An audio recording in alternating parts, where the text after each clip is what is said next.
Well, how far along is it? They're still first half. It started at 4:30. So. Hmm. We're missing now. How far along is it? Campbell, Wild, Bruno. Carmona. They're still first half. It started at 4:30. So we're missing No, three. Wild's on, Okay. and I don't know who the iPhone is. Who is the iPhone? This is Richard Levine. I'm the CFO of KDBF. Hi, Richard. How you doing, Dave?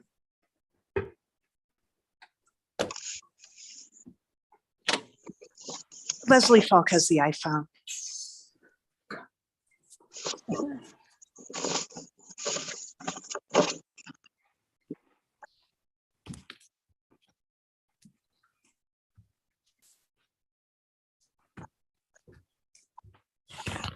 Okay.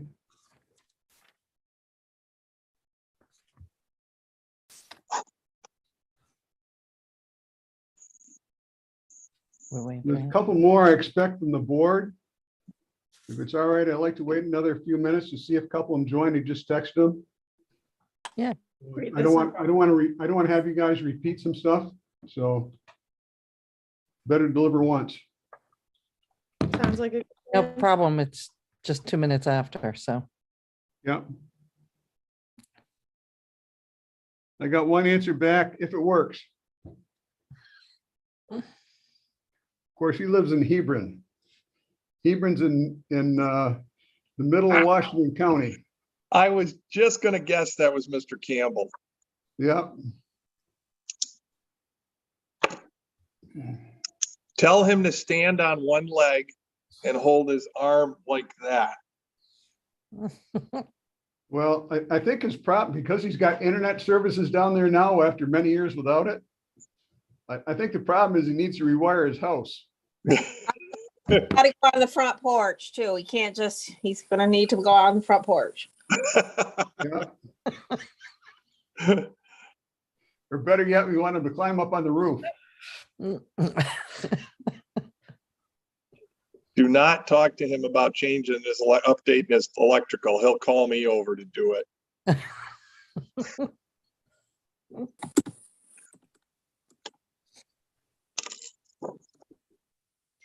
Oh, no. Yeah. No.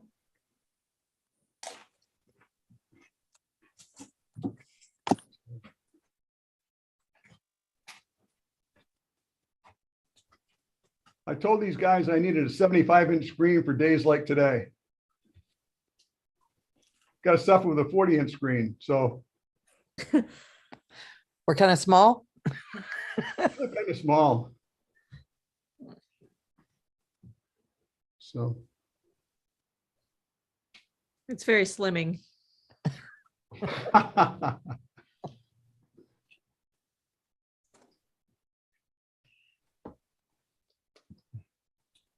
so because you're small and we get more people on, it's going to be smaller. If you want to talk, please introduce yourself so we can track what it is. I got some small letters up in front of me. So Okay.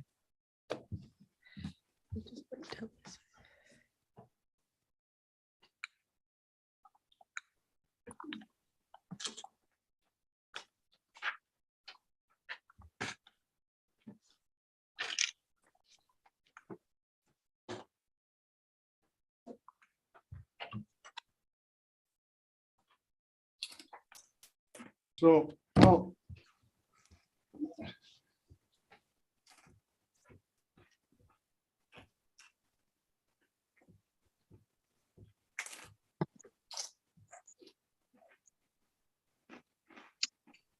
Mr. Chairman, any other smoke signals or such from Mr. Campbell? no. I think his electric car ran out in the middle of the road there someplace. There are no charging stations between his house and the county building. Got it. So Someone just joined. We got another iPhone coming on. Yep.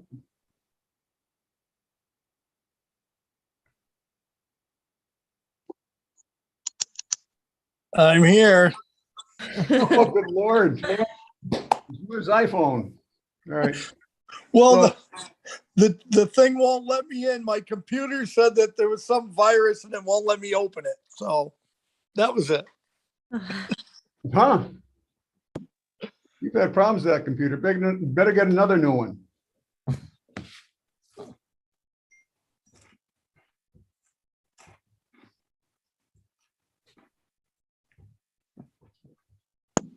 Have we got a quorum yet? Hey, there's Mr. Biddle. We got a quorum. I was waiting for a couple other people to join, just so we don't have to repeat ourselves. Mr. Caimano just chimed in. He says, I'll be there at 8:55. I do not know what that means. He's expecting the meeting to go long. I don't know, it must be that different time zone in Florida. Okay, so I'd like to get started here. Please. Craig Leggett, Here. Michael Biddle, Yes, ma'am. Brian Campbell, Yes. Mike Wild, Yes. Jenny Sullivan, Yes. Chuck Barton, Here. Mary King, Here. Dave O'Brien. Here. All right, so first, I'd like to get started because we've got so many faces on here. Is just go around the room and go around the screen, introduce ourselves. I'll start off. I'm Dave O'Brien. I am the chair of the IDA. So we'll see. So I'll go around. I have also Michael Ostrand, or Executive Director of the IDA. Hi, Allie Weaver. I'm the Office Administrator of the IDA. Okay. Next, I have Kara. Hi, I'm Kara Elias. I represent the IDA. Craig. Craig Leggett, Vice Chairman, IDA, Supervisor, Town of Chester. Hillary and Amy. I'm Hillary Peckham. I'm the Chief Operating Officer of Etain. I'm a member of KDBF. And I am Amy Peckham, CEO of Etain and CEO of KDBF Ventures. Then we have Jen Harvey. I am Jen Harvey. I'm the General Counsel of KDBF Ventures and also of Etain LLC. And next is Richard. Hi, I'm Richard Levine. I am the CFO of Etain LLC and KDBF Ventures LLC. Okay, and there's R. Gash. Yes, I'm Rob Gatch from White Manasquan and Hannah, local counsel to Riv Capital. Okay, next we have Matt. Hey all, Matt Mundy, so Chief Strategy Officer and General Counsel at Riv Capital. Okay, Jenny Sullivan. Jenny Sullivan, member, Warren, Washington IDA. Michael Biddle. Hi, good afternoon. Thank you, Chairman. Michael Biddle, Secretary Treasurer of the IDA. Mike Wild. Good afternoon, Mike Wild. I am a member of the IDA as well as a member of the Warren County Board of Supervisors, one of 4 or 5 representing Queensbury. Thank you, Chuck Barton. Good afternoon, Chuck Barton, new IDA board member from Warren County. I've got iPhone. I got Dan Bruno.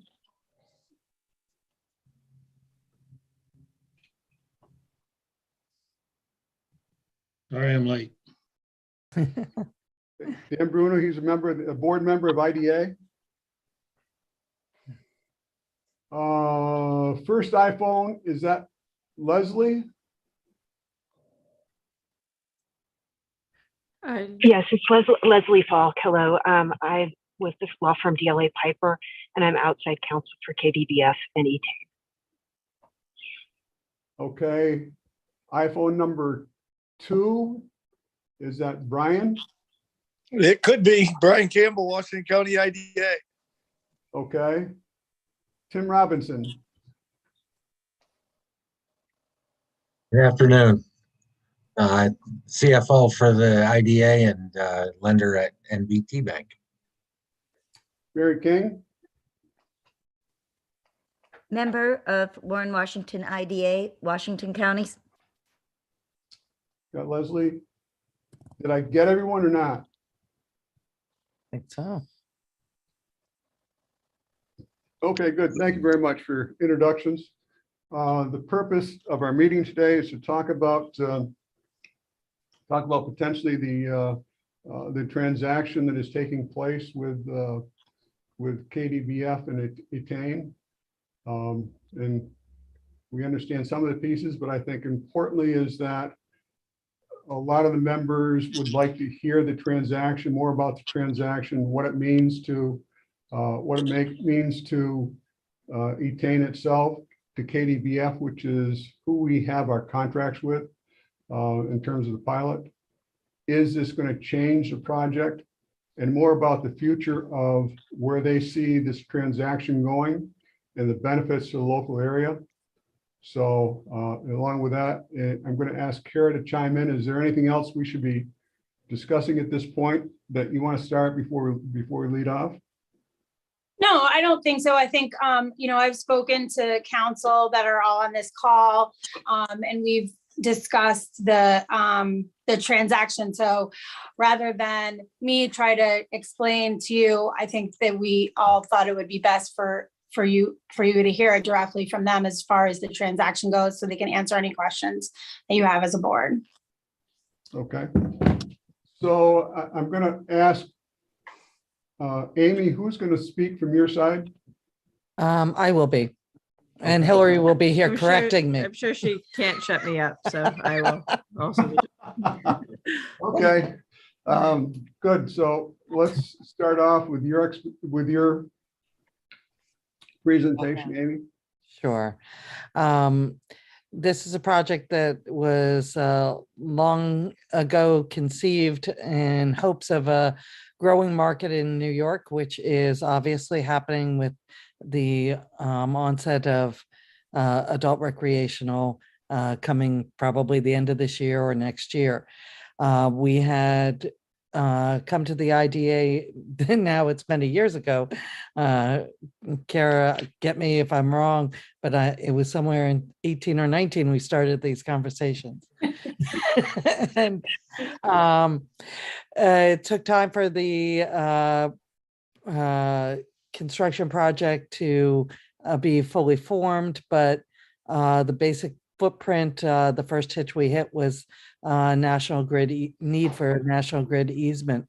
The footprint is basically we had at about 25,000 square foot facility there in Chestertown, and we knew that we wanted to add on almost 65,000 square feet. And unfortunately, we hit the power lines for National Grid. So that, and historically, as we move forward, the medical marijuana program was very, very small, and it was not going to be sufficient for Etain itself to organically fund its growth. Now, for everyone's information on the other side of the family, Hillary has a twin brother who is JD Peckham, and he is who put in the application, and he is the managing member of KDBF Ventures. And KDBF Ventures has trailblazed for us all of our construction at all of our dispensary facilities, as well as overseeing the Chestertown construction. KDBF sought to get a bank loan, and we secured a loan back in 2019 for 5.5 million or thereabouts. Richard Levine will keep me honest on the numbers, but and then, as I say, we ran into other roadblocks and the program wasn't growing. with the onslaught of adult recreational program coming, we also have no knowledge to this moment what the fees for vertical integration would be. So first off, Etain itself didn't have the money to do the expansion from the medical program. And secondly, we feared being blocked out of the adult recreational program because of funding and the capital required to keep our vertically integrated company moving forward. So we sought, specific investors, and I think Matt Mundy's here, can say we've all been negotiating very intensely for a very long time. And when it came to this negotiation, the very first promise came from one of the other shareholders of Riv Capital, that they understood that to the Peckham family, Chestertown was extraordinarily important and valuable, and the contribution to the economic development there stood as a first criteria to our joining together and creating any kind of partnership. They have stood by that commitment, and what has been brought before you guys was a 10-year lease is what Riv Capital is going to be entering into with KDBF. And for the Chestertown property. For the Chestertown property. And meanwhile, we also came during this last year, as we looked at the expansion since the MRTA passed, we came back and we went to Kara and your very good commissioners. I don't know if you call yourself commissioners, but we came to you and said, well, the budget is bigger. There has been COVID. Now we have supply chain problems, and we're going to have a much more expensive grow and expansion at Chestertown. And we came back to you, and by the end of last year, by December, we had a revised budget of over $12 million to build Chestertown. And I think also important in this is just stressing what Amy said is, we had planned on the medical program being able to have more financial success, but it's been very slow going, which I think we've addressed with everybody here. That's been really limiting. And this is really our only path forward. Is that through this partnership, but it's never been in question the commitment to the people. And so from the very beginning of our conversations with Riv, there is a commitment to keeping everybody on at the company. And so everybody maintains their position. And that includes me, Keely, and Amy at Etain as well. We are all taking positions and are going to be a major stakeholder at Riv Capital. And I think that through this partnership, it actually helps us realize our dreams, though not how we originally set out, but with a really great partner that is committed to the area, is committing to a long-term lease, and the people there, they were just up last week to meet everybody personally. So just in terms of concerns for the people, every single one is staying on. And additionally, as a part of this transaction, we are giving personal bonuses from the proceeds of the sale to every single employee that is in the facility on the Peckham family side. But I think that sort of fundamental to why we're here, and I, just in case there's any confusion, KDBF is not being sold. And KDBF is not changing ownership in any capacity. So it's still maintaining the original ownership and the original build out plans that we came to you with many, many years ago. And so what's happening here is Etain is still the ultimate tenant, and Etain is changing hands, but still maintaining that company is there. And then they're inserting another sort of sub tenant. We're basically, Riv Capital is basically guaranteeing the lease which is giving the runway into adult recreational because the construction is what's required to get there. The lease is a prerequisite to the bank loan, which we've now, not only after we got the IDA expansion in December, in January, we started to, we simultaneously have been working with the bank to increase that loan to 8.5 million to KDBF. And this truly is a partnership in terms of the finish of the construction at Chestertown. And basically we need their guarantee to help us get this lease, to get the bank loan, to get the construction up running, and to keep this company going forward and into the new market with, it'll be 3 times the size. Basically, it's going from 25,000 to almost 90,000 square feet. And ergo, we're going from the 24 to 30, with varying at times, employees in Chestertown to, we don't know where the stop will be, employees in Chestertown, but probably absolutely equal. Took us about 2 years the last time to get to our 25 additional employees, and I'm sure we'll be getting there in no time after the construction is up and completed and there's someplace for them to work. And we just need to have that guarantee, and it will help us with our loan. It will help with the construction. It will help with closing our, it's also a criteria for closing with Riv Capital. We have not closed our deal. We would need to know that the 10-year lease is possible. And I think, you know, again, just to reiterate, like, you know, the Peckham family, KDBF, like, are very much committed to the area and are staying as KDBF. And in addition to having substantial roles at Riv Capital and shareholders, so very much committed to the future there. And that was a big concern of ours with any sort of stakeholder we were engaging with. And something that we did very much want to continue forward. And so if without the completion of this construction, we can't hire more people, partially because there's physically no space left in the existing build right now to fit more people. So this really is an effort to make sure that we can continue our commitment to this community. So, go ahead, Amy. No, I was just going to say, and just that way, I know Matt kind of introduced himself, but he's really here to represent Riv Capital and to speak to the lease for you if you have more questions.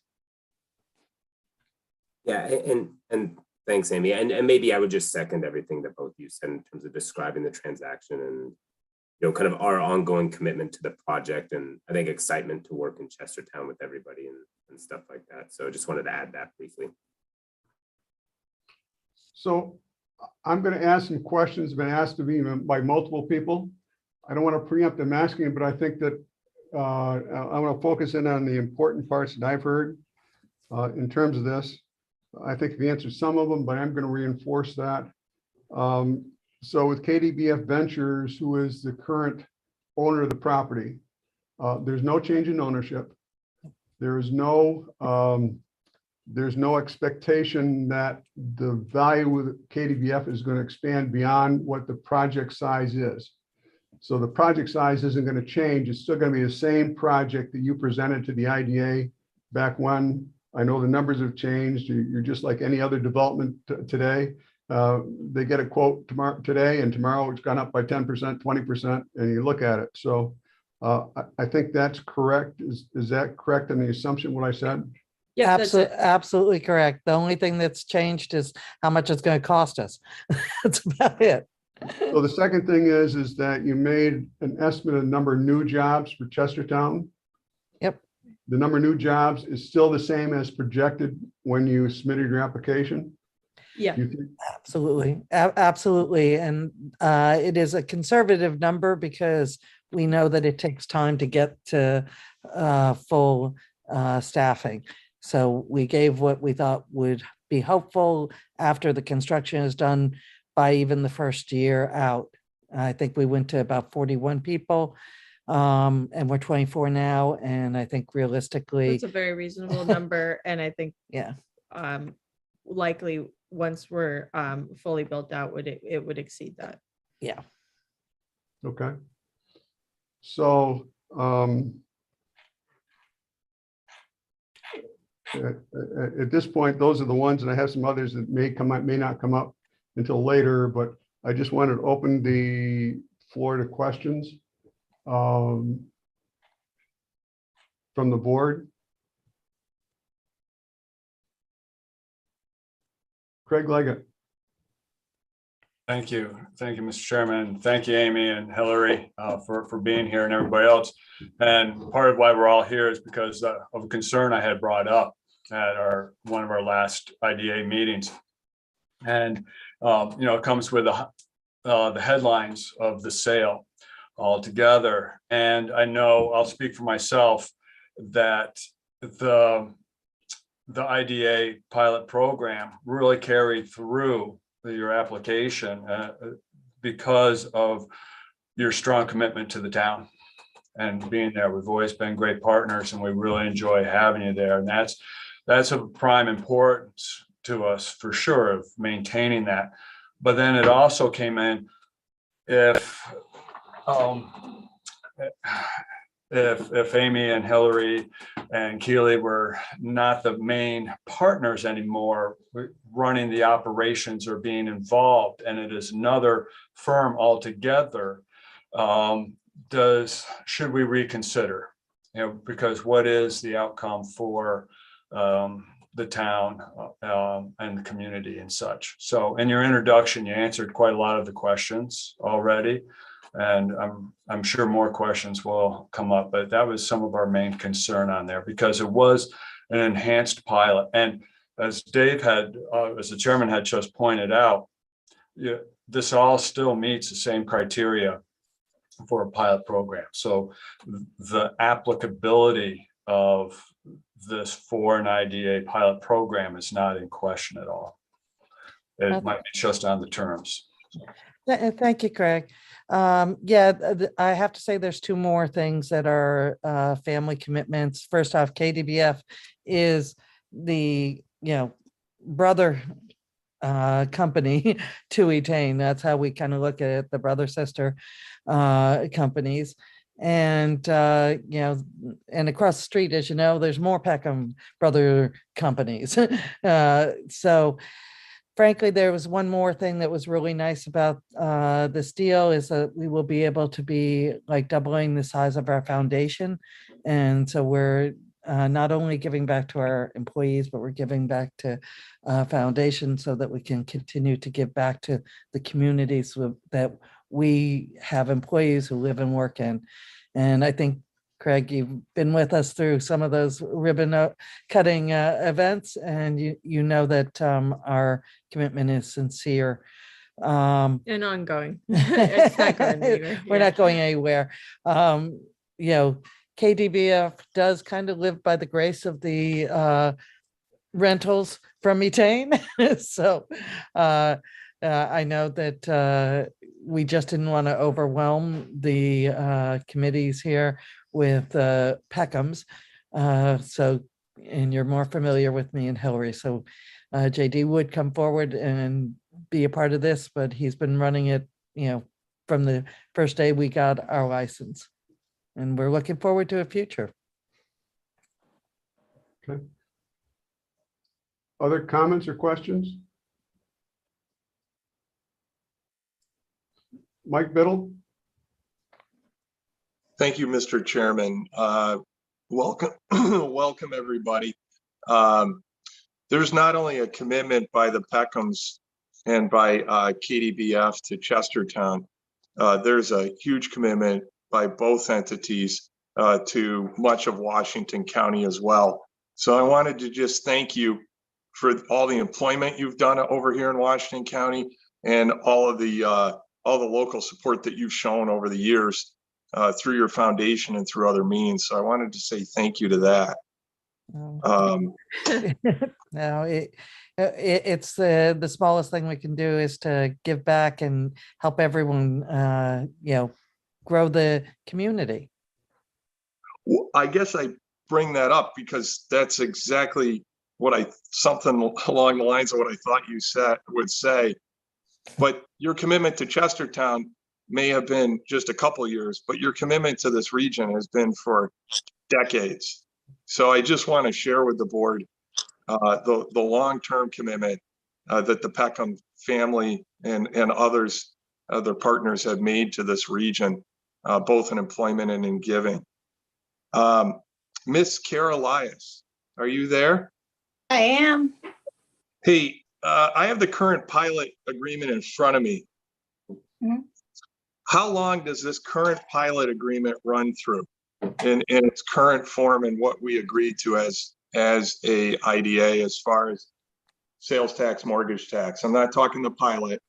It's a standard pilot agreement through 10 years. What's the sales tax expiration date? Currently, the sales tax expiration date is the end of July of this year. Okay, so July 31st or 30. I never get that right. I think hang on, let me just double check. I'm right here. I think it's the 31st of 2022. All right. So we're looking at this when we okayed this, I think it was back in July 31st. July. Thank you, Kara. So we came together as an IDA and unanimously supported this agreement, I think back in February 2021, if I'm correct, right? You're about right. Okay. And I just want to remind the board and, well, I guess I should form it as a question. Kara, if there's more sales tax that want to be changed or enhanced, that KDBF has to come back to us and ask for an extension or an increase, correct? Correct. All right. So I just wanted to make sure that that's not just for KDBF, this is normal. Right. For any project that needs an increase or needs an extension of time, then we've been through that would apply to any project we have. They would come before us, they would explain the reason, what the request is, and then the board would consider that. Okay. And the mortgage tax has already been filed, correct? Or the exemption? Well, there's a mortgage tax authorization that was approved, but that has not yet been taken. Okay. But that's part of our contract. That's part of our agreement with KDBF, correct? Correct. Right. And then just to reaffirm for knowledge, because this is homework. Remember last Wednesday, I said, geez, I just need to get updated. And I just want to make sure that everybody has the same information I have is only what I'm sharing when I mean the board. And then the other one is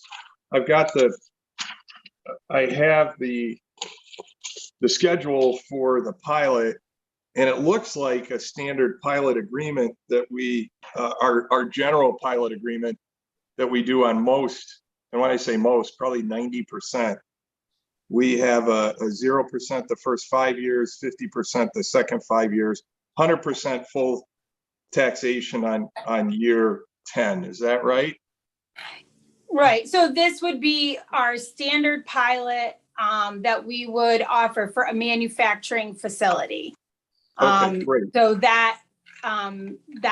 it's the 100% exemption on improvements for 5 years, 50% exemption for the second 5 years. In this case, I think Craig mentioned it a little bit earlier.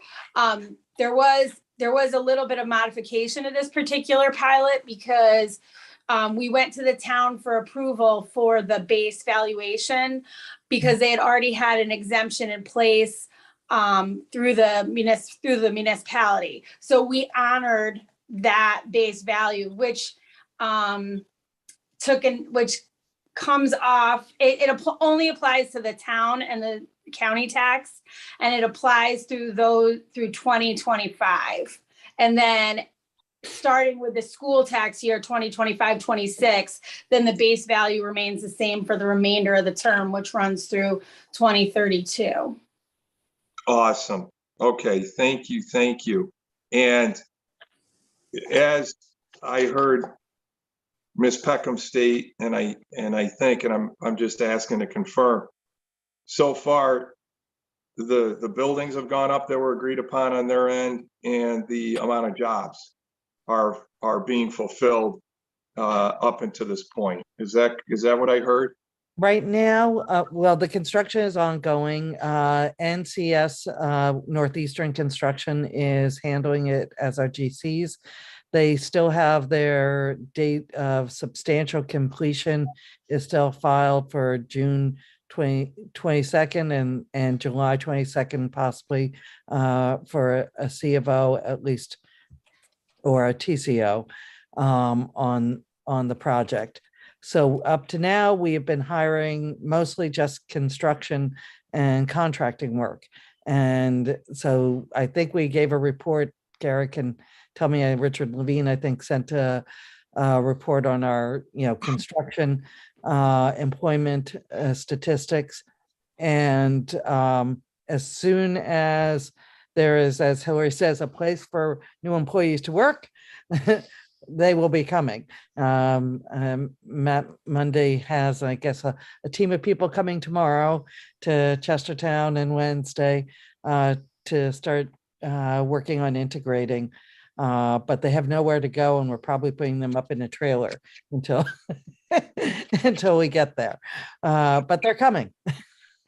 Well, and just to assure you, my other job at the chamber, we have 750 members, and if anybody has their construction done on time, they won the lottery. So don't worry about that part.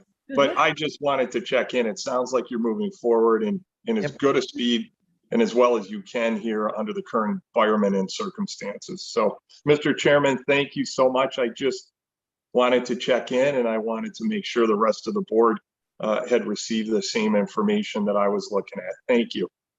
Thank you. Other board members, comments? Mike Wild? Dave, it's Mike, and I appreciate everyone sharing their information today. I'm going to take a little different approach, and it's more about the optics. If we think about our residents, and maybe your insight in terms of more about the financing and the structure of your deal could help, but it's a $200 million type acquisition from what I recall. And I imagine that our constituents who pay the taxes and pay their mortgage taxes are going to ask me, why do they need the money? Why do they need this pilot, these benefits? And I understand that COVID has created all sorts of challenges. I had them myself, and I believe we probably all have. But in this type of magnitude, and it's already been in the press in terms of what the sales price was, whether that's right or wrong. But I'm thinking I need some more information to be able to justify to every citizen, Warren, Washington County, why your organization still needs these benefits if what appears to be a windfall in a sale or a lease of the business. And just to give you a sense from where I'm coming from, when I voted in favor of this, I voted in favor for the whole business structure, the business, not necessarily the land that the business was on. So I've come to the awareness that our contract is with KDBF, which owns the land, not with the business. Which shame on me for not truly understanding the dynamics there. But it looks like the business is the one that's making the money, but we're giving the benefits to the landowner. So if you can help with that, I know it's a long-winded, but help me understand how I can convey to the citizens of Warren and Washington County why you still need these benefits. So Well, I could think, Could I yeah. ask, Hillary, before you answer, could I ask a question? yeah, We talk about land, but who's going to own the structures on the land? KDBF. KDBF. So you're going to have all the facilities are going to belong to KDBF and you're going to lease those to Riv Capital. Okay, I just want to clarify that so we understood the complexity of it. Thanks for letting me ask. Thank you. So, I mean, You want first off, it's Iowa. not the business that is receiving the transaction amount. It is the shareholders of the business. And second, I think the pilot program, in line with other businesses that have come to the area, like Price Chopper, that have gotten IDA benefit, is to bring jobs to the area, which is what this is intended to do, and to promote development of the community and more job opportunity. And so that's why KDBF sought this in the first place, and that still is a lasting need. And it is, I think, the whole purpose of the pilot program. And so again, it's not just the shareholders who are benefiting. Everybody is also benefiting from the sale separately from Etain, because we are giving everybody a bonus. Even if you started today, you will get that when we close. But separate from that, this is an opportunity for a substantial number of jobs in this area. And that, I think, is the importance of the pilot program. And this time I'm going to interrupt her. The importance, when you look at the job development, we have jobs at Etain, and the fact of continuing the Riv's commitment to continue at Chestertown's facility and to fully build it out. The jobs there are, the minimum wage at Etain currently is $18 an hour and up. And, we are, from there, we have jobs that are everything from a driver and a trimmer to chemistry jobs and manufacturing jobs. And they're good paying jobs. And sometimes we've had husband and wives. And when we've done the statistics against the Warren County economics, we're paying about 23% above the average family income. Medium income. So we're bringing and holding a really valuable asset to the community. KDBF would be happy to expand it more if it can. Obviously we've, as a family, we also got Lime Timber to take and commit and buy more property there in the industrial park to make its commitment from leasing to being owners and community contributors. I really think it's about job development, Mike, really very much. And as far as for the girls and the Etain sale, quite frankly, it's a bittersweet. We happen to like our new partners, but we could not have made it go. And it's more important to us that the employees that are there that had the commitment and the facility be continued than anything else. And quite frankly, like, if this doesn't go through, like, and if we don't do this deal, all the jobs that exist today go away. So because we can't continue in our current capacity at Etain. So if you could help me again with just a follow-up, Dave, if you don't mind. Nope. What's this, and this may help, what's the total sales tax benefit, mortgage tax benefit, and excuse me, let's call it the annual property tax benefit that we provide? And I don't know if Kara, if you're the best one for that.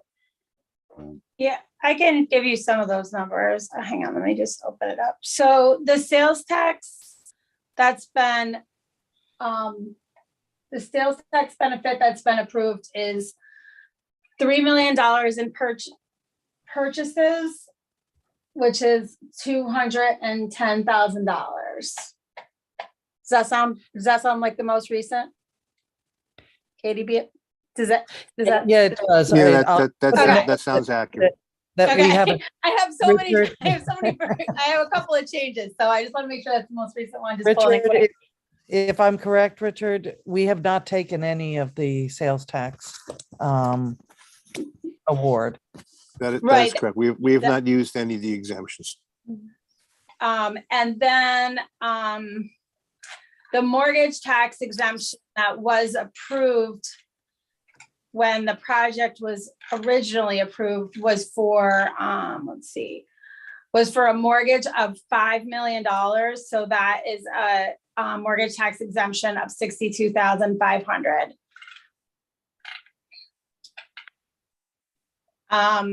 The pilot, I think, would be best to be, because I'm not sure what the actual is. We could determine what the actual has been the last couple of years, because we could go from the assessed value. Well, Ally would be able to pull that information. I mean, maybe not this moment, but she would be able to pull that information based on the pilot bills that have gone out for 2021, 22 school tax year and 2022 town and county.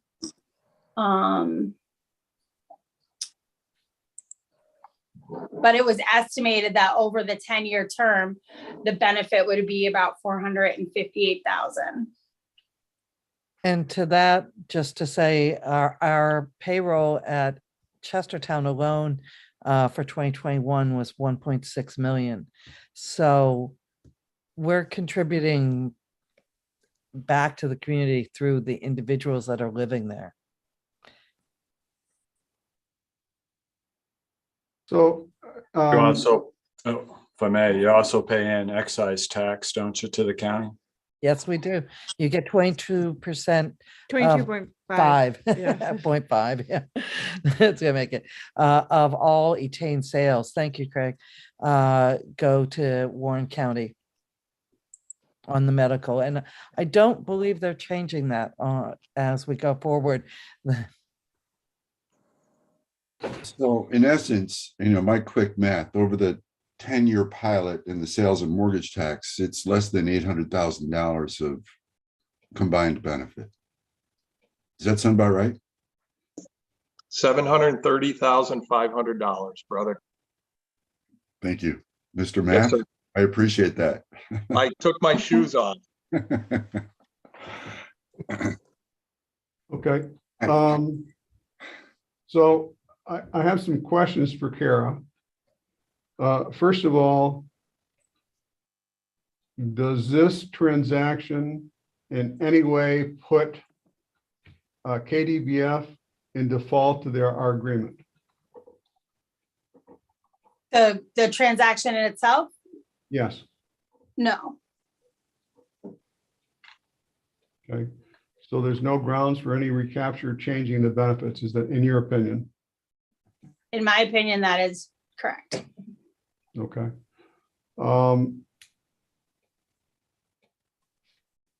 I guess we have Matt on the phone. I'd just like to hear a little bit about what RIP's plans are for the entire project. I mean, that should be germane to Chestertown and to New York State.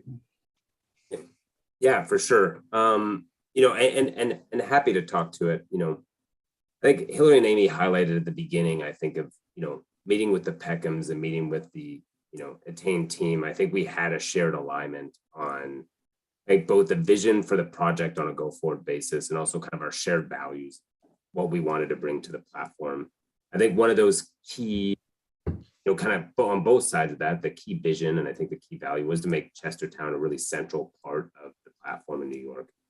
And that was something that they raised from the onset of our conversations. And I think it's something that we committed to from the onset of the conversations was, we want the expansion in Chestertown. We know that's going to be, bring additional jobs there. And we know that they committed to this project, and we are similarly committed to it. I think we, have been there a number of times now, are really excited to expand the project there, really excited to continue working with all the existing Etain employees, obviously bringing on new employees as we, complete the expansion alongside the Peckhams, and are just super, super excited, I think, to be, a key part of Chestertown on a go forward basis. And so I think, we're enormously excited for the opportunity to work there. And I think this also goes back a little bit, I think, on our side and, kind of key shareholders in Riv Capital also have longstanding roots in New York as well. And I think that's something that the Peckhams bonded with them too. And so I think there's a shared commitment in general to kind of giving back to the community and really being kind of a key, good, I think, corporate citizen and job creator in New York on a go forward basis. So, I mean, happy to answer any kind of specific questions or anything like that. But I think, that's certainly how we're approaching it. And, we are, we're happy to be here today and, very excited to kind of continue our conversations and continue our work with everyone. Thanks, Matt. Do you foresee any future expansion in Chestertown?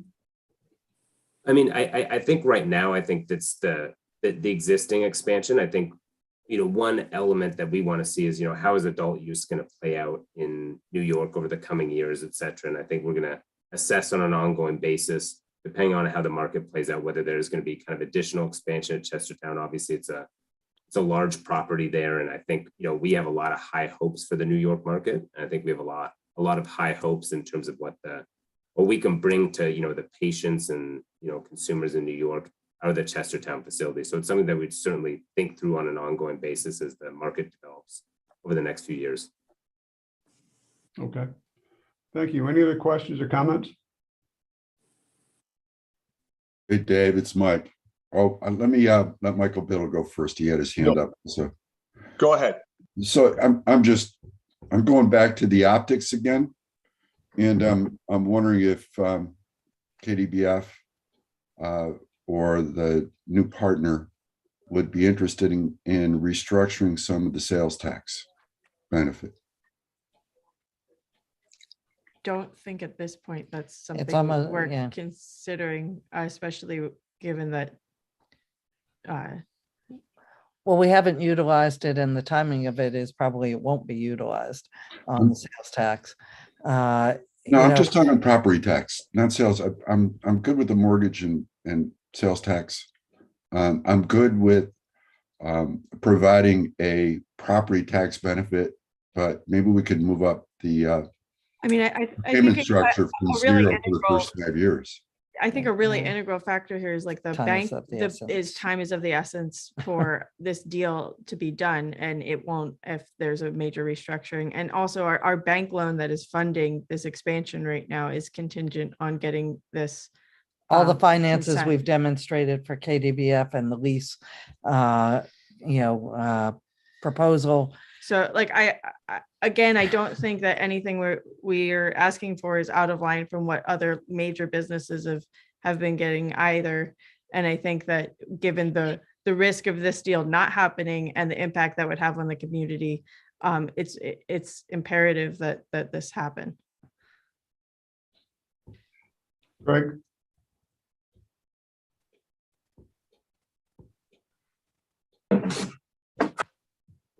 You're mute. Sorry. Mr. Chairman, may I share my screen? I've got some spreadsheets here to put it all into perspective. Okay. I actually would like Mr. Biddle, did you have something before that?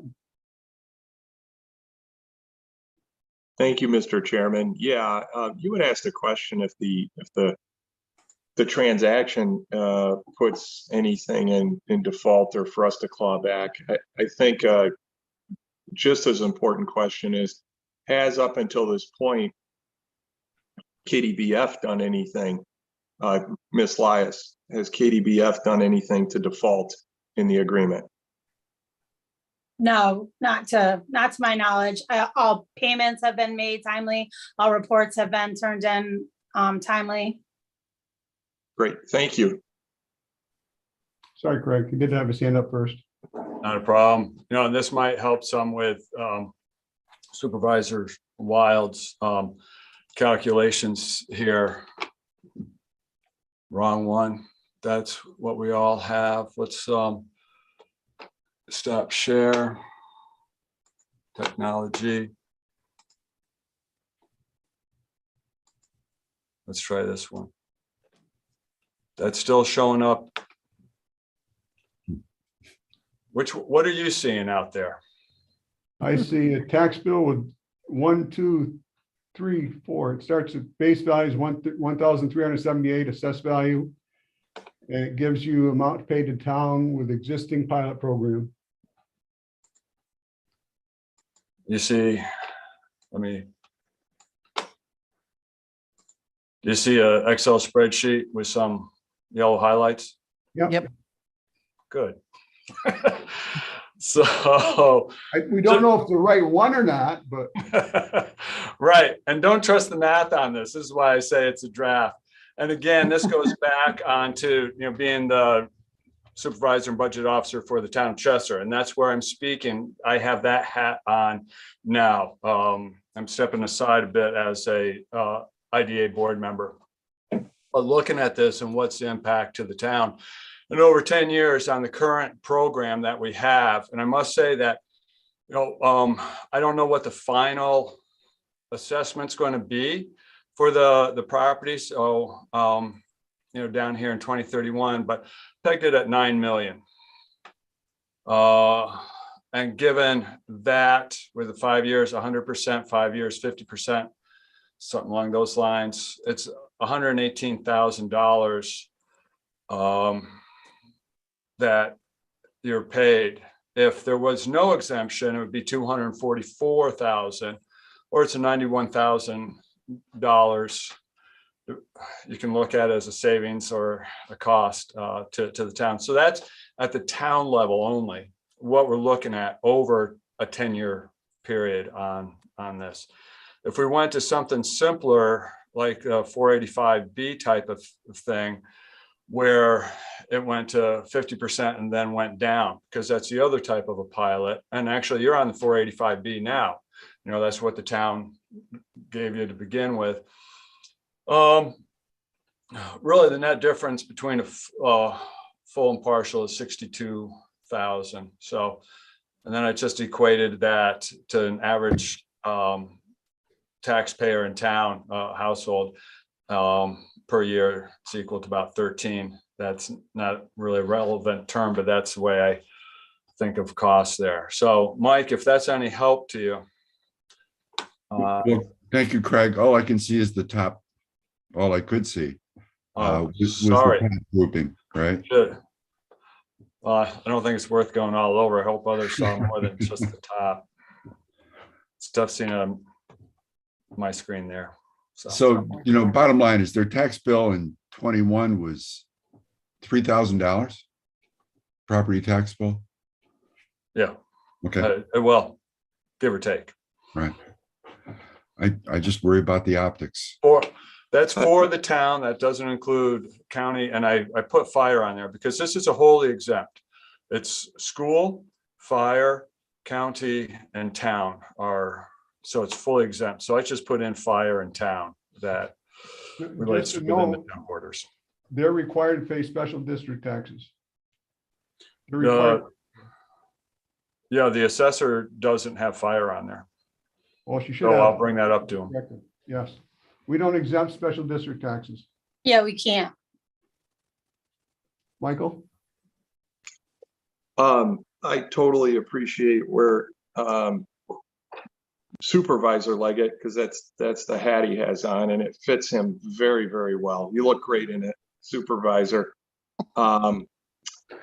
Before I put a different hat on, I just want to ask the board, Jenny Sullivan, are you there? I am. Jenny, I have my mortgage with you. Well, Mrs. Biddle does. I don't have any money. All right. So Jenny, I have my mortgage with you. Thank you for that. It allows me to live in this beautiful house. If I were to come into a bunch of money and say that my mortgage with you was 3% on one date and we signed it and we did it, and then Mrs. Biddle ran into a ton of money, would you ever come to me and say, I'm now going to bill you 10%? Legally, I could not do that, Mr. Biddle. Okay. Optically, would you do that? Optically, no, I would not do that. Okay, so I just want us to think in those terms as well, that we've made a deal with KDBF here is where I'm coming from. Number two, previous hat, not a current one. And I don't think I've ever brought this up in all my years at the on the IDA. I was in charge of M&A acquisitions, partnerships at a little company called King Arthur Flour. And I understand good folks like Riv Capital that need to capital inject capital and cash flow into a burgeoning business, and that things change, especially, and I think Hillary or Amy had made mention to it, things haven't gotten off the ground or grown, sorry about the pun, as quickly as you wanted to. And oftentimes the way to get that is to have capital injected. And in these transactions, the money comes in, but it's used for that injection of capital to finish off construction, to hire employees. And those are all things that I'm still seeing KDBF hold their promises to here. And I think it's a great thing. The benefits average $73,050 a year if you average out the sales, mortgage, and pilot. If you were to take the sales tax, you had payroll in 2021 of $1.6 million alone. That should increase as your employee count increases. And then also Supervisor Leggett had brought up the excise, I think it was Supervisor Leggett or Supervisor Wild had brought up the excise tax off of medical marijuana. So what is that, 22% or change? 22.5. Yeah. 22.5. All right. I haven't gotten through all 2,200 pages of the budget, but I don't think that that's changed yet, or that's changed. Not changed. No. So, you're still pouring that into the local economy. And again, thank you. Thanks for letting me just comment. So if I can ask Kara, what is the next step we have to do to look at this transaction and bring it to some sort of conclusion? Well, in my previous discussions with counsel for the involved entities, we've reviewed the contract language that's currently in place. It's arguable as to whether or not our consent is truly required. All the companies involved have indicated they requested to have this meeting to discuss the transaction, are seeking our consent to the transaction. So we're moving forward under those terms. We should, in my opinion, we need to acknowledge the transaction. It's in our best interest to consent to this transaction as well.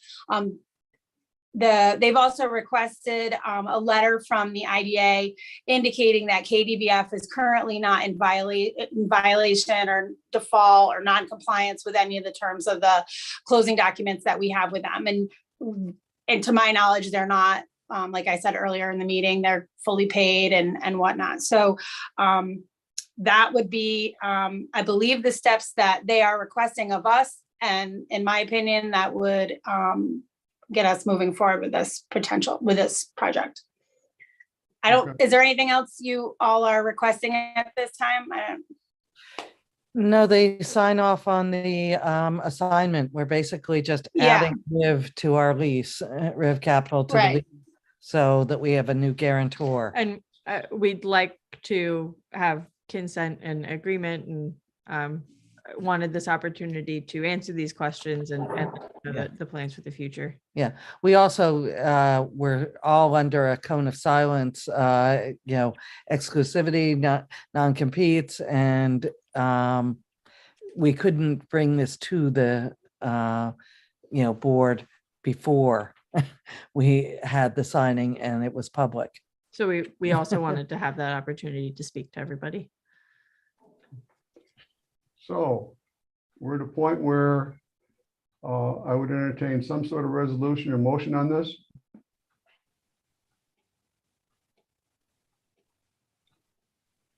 And that's the approval of the signs. Correct.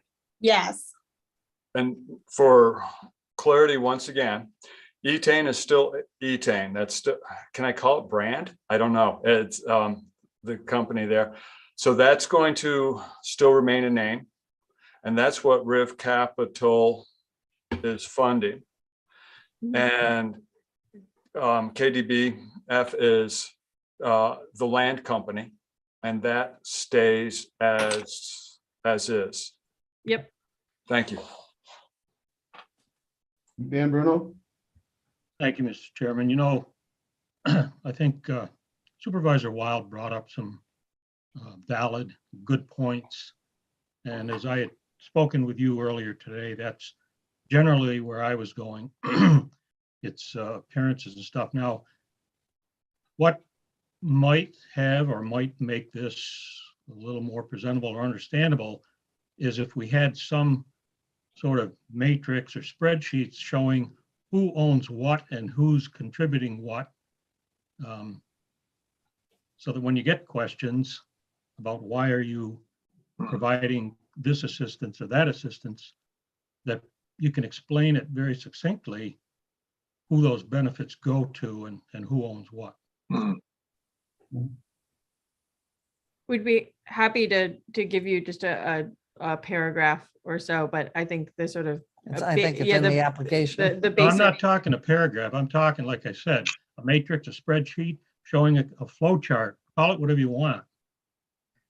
But it shows Etain owns this and KDBF owns that, and Riv Capital is somewhere involved in there. This is basically a lease agreement. And, you know, Etain is licensed by New York State. So to run a medical marijuana or an adult rec marijuana company, you would have to have a license from the state. A license holder, and a license is a privilege. The state will be the one that controls the ownership of that forever and ever and ever. But as far as the property goes and the build out, KDBF owns it as a landowner and will be, you know, the overarching developer and landlord to the licensee and to the property. So and the I mean, property. so KDBF was the landlord, holds the property, is seeking the IDA benefit, and we are just asking for consent and acknowledgement of the transaction of the tenant. We're adding a new tenant Yeah. Right. to guarantee the payment. Where does Riv Capital or whatever the name is come into this? So Riv is purchasing Etain LLC, which is the tenant, and it is inserting a subtenant, just as well, direct relationship with the company too.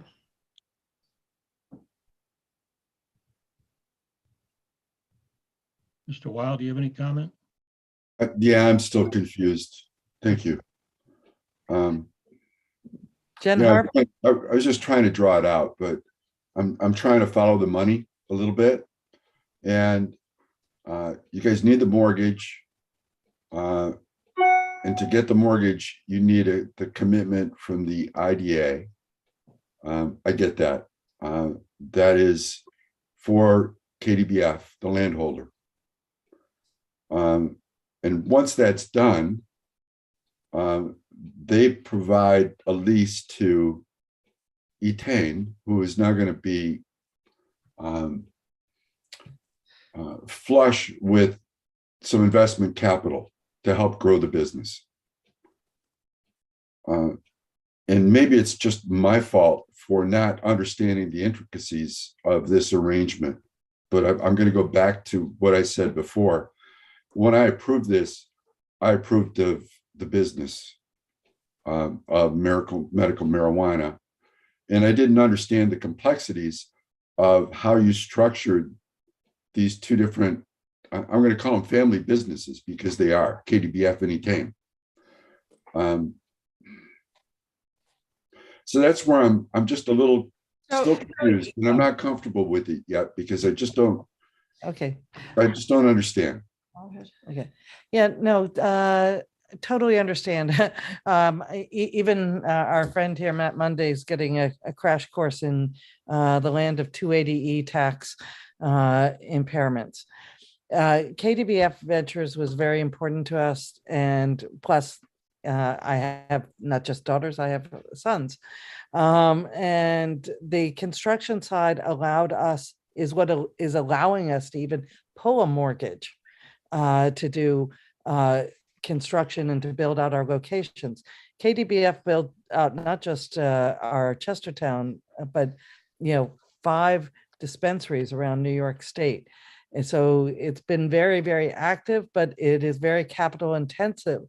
Actually, in this transaction, all that's happening on this lease is we are committing to continue to construct with our money, and Riv Capital will be finishing it after we've exhausted our loan. Well, no, I mean, I think the functionally, we're selling Etain to somebody else. Yeah. To which we become a minority stakeholder. But Etain is just the tenant to KDBF. KDBF is the landholder and is the one who is doing the project, and that is staying family owned. And that is not changing. So when we sell the business, Etain, we are not a controlling interest of Riv Capital. It is a public company. So that I mean, for like just in gross terms, like we're selling Etain, and then that is not in our control where the proceeds or money or anything is used, but we retain full control over KDBF. So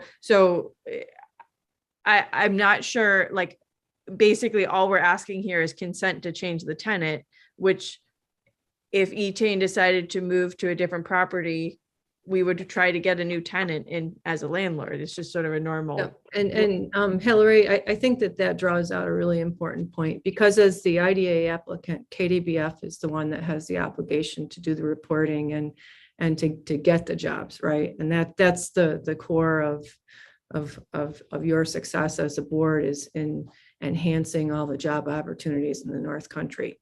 And so it has to do it with a tenant. In this case, there's going to be a tenant inserted between, Riv will be in between KDBF and Etain, but KDBF's not changing, and Etain will still be the ultimate tenant and in a better and improved position, I would say, to be able to provide more jobs. And, in looking at this, I think it's important to understand that, because, the IDA applicant here is KDBF. As you say, Mr. Wild, you're absolutely correct. And KDBF has an obligation to get a tenant that can fulfill its obligations under its agreement. And that's our aim here, and for many, many reasons. And that's always been the Peckham's goal in being a partner in the North Country. And please don't get me wrong. I am much more of a capitalist than I may sound like on today's call. I understand that, other counties like Orange County, for example, actively court, cannabis companies, large cannabis companies that are publicly owned. And you probably read about one recently that 2 of them merged for a $2 billion deal. And they do that, in part because of the job impact and creation, which, if you're looking at, first of all, jobs being created, but then jobs being created above the median is the win-win, right? Because that's how you build your base. But they're also looking at the excise tax. If you got, it really is, think about it, 1 out of every $5 goes to the county. There's a lot of taxation in New York, but that's quite a stunning number when you think about it. And I think it's important to keep, the whole picture in mind. And, industrial development is always challenging, because you need to have, good landlords, strong tenants, capable of providing good jobs and expanding opportunities within the county. And that's what you really have here with these folks. They're really pouring their heart and soul into it, and have for 6 years now. And this is, hopefully we're not at the trajectory. We're on an upward track, and things are just going to get better and better. That's our goal. It's always been the goal.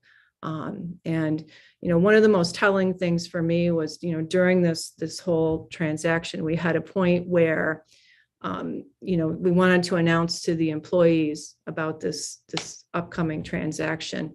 And we talked about Chestertown, and we were going to do just a blitz over Zoom or something. And Amy wasn't in town for a reason.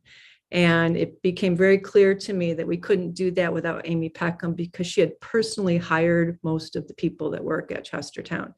That's really indicative to me of the level of commitment that the family has and will continue to have. They're across the street, they own the property. One of the main aims here was to get a long-term lease in play, because that's the best way of assuring that, you've got that good tenant available. So, we look at our RIV as a tenant, as a partner, as a way for us all to move forward. Oh, if I can sort of paraphrase what we've talked about today, is that Chestertown has a very good potential business there. And this allows Chestertown to expand and grow and to help the local environment. And even though you may be looking at 40, 50 jobs, or whatever the number may be, the impact on the community is substantial with growing the facility in Chestertown. So there's a ripple down effect in terms of economic benefits to the local taxpayer, to the local businesses who are going to benefit from increased resources coming in. I would imagine that in some cases, you'll have to reach outside to get new labor coming in, especially for some of the professional positions. So it does look to be a win-win situation for all involved. And I understand the optic concern, but we are viewing as economic impact on Chestertown. And as Amy stated, the deal was constructed around this, and for a lot of reasons she mentioned. So that's where we're at this point. Are we looking to do our job in terms of economic benefit to help KDBF expand their presence and have a good viable tenant in that area? So that's where we're at. Dave, I understand that. I just have one more question, which might help relieve a lot of what I have. The excise tax, so it's $1 and $5. So what did you provide the county in excise tax last year? And then what do you expect it to be when the built out is complete and we get the recreational laws passed to be able to make this happen? I don't think we have those numbers available right now. Do you know what your sales were last year? We could figure that out, right? That would be Richard if he's still attached to it, Well- but we really weren't I guess- prepared with our numbers on that, but. Yeah, I guess what's optically, this is an opportunity for Chestertown to finish the build out and create more jobs. So I understand that there's a huge value to the transaction, but it's a huge opportunity to the region as well, that quite frankly wouldn't exist if it was just my family. And I think that's an important point that we've been trying to relay, is that RIV very much took that responsibility seriously and is going to continue that commitment and opportunity to the community, as well as, if you look at the economic benefit of $18 an hour being the minimum wage, the bonuses that we will be giving to all of our employees as well, there is a large economic benefit that is going to the actual people that live in the region outside of this transaction. And so I don't have those numbers. I don't know how relevant they are. I think this is really about job opportunity and trying to make sure that that's maintained in a long-term capacity, which a 10-year commitment and lease, I think, does. I totally get all of that, but I'm going to be receiving questions from people who don't totally understand what the IDA does and why we do it. So if I could say that, last year they paid, I don't know, $100,000 in additional taxes to the county, and that's just going to increase over time, the excise tax.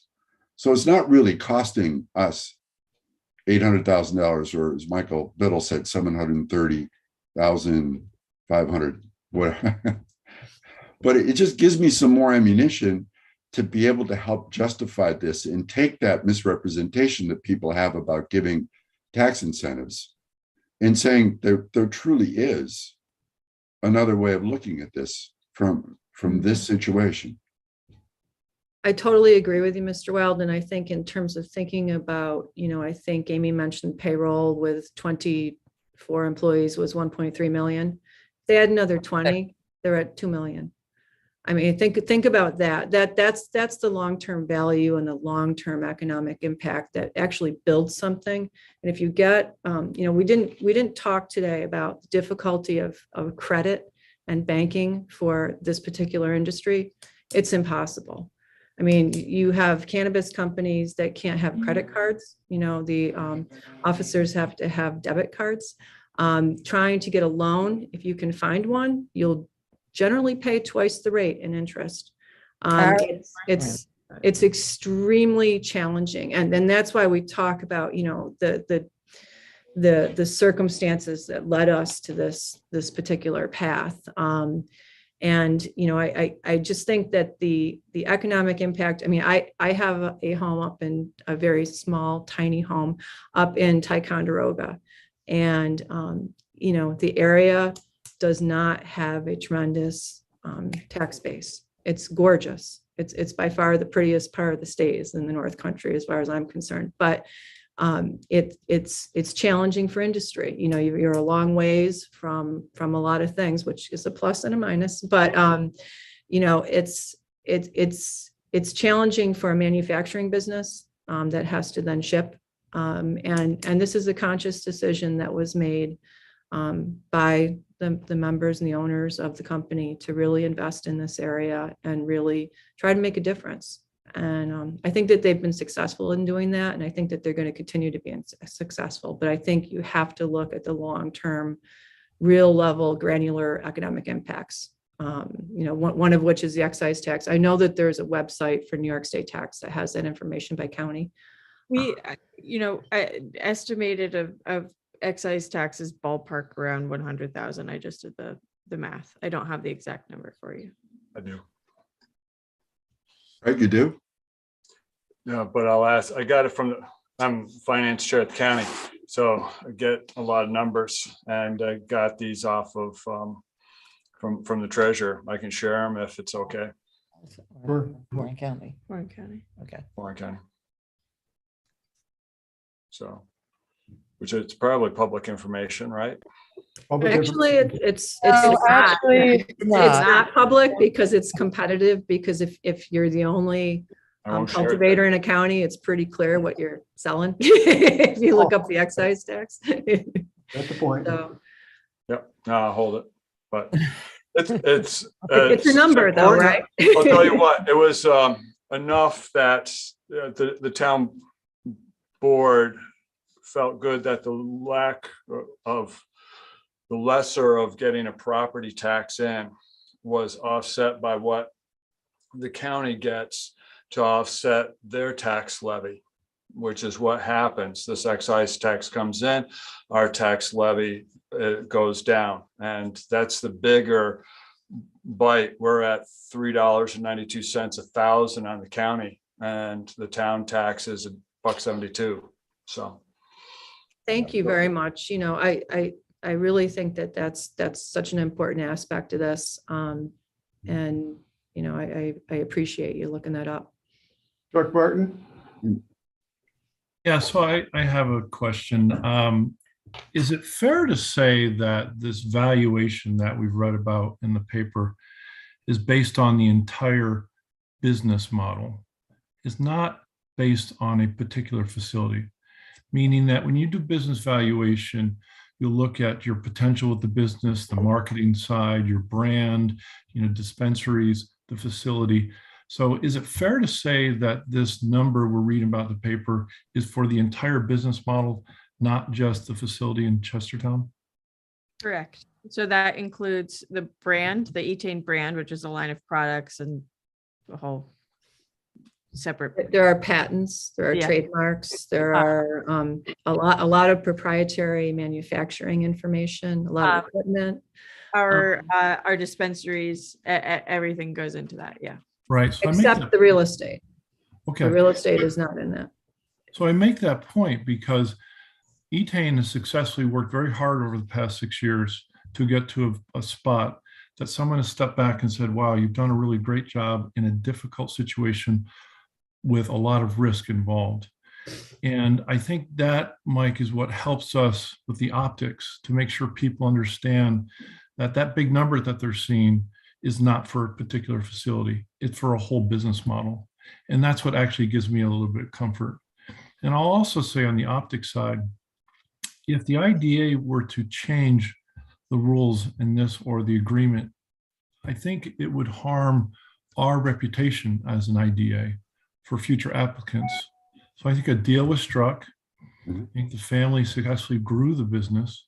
That's a great thing for the family. It's a great thing for our region. So I just want to point out there are a couple different angles on the optics, and I think it's important for the integrity of the IDA to stay with its original deals. That's it for me. Thank you. Thank you. And Chuck, I agree. Right? There is a deal that we did make. So I'm just trying to get down into the devil's details. So you mentioned earlier, just one more, hopefully just one more, that there's a 10-year lease. So are there escape clauses built into this that could cause some problems in the future? Matt, want to answer that? And there is a renewal period. And no, he doesn't get out of it. Yeah, we worked real hard in termination. We try. We're laughing now, okay? But no, it's a firm lease for sure.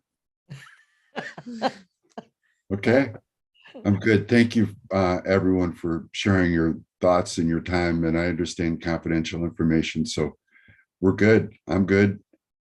I will support this going forward, Mr. Chairman, if that's what you were worried about. Michael Biddle.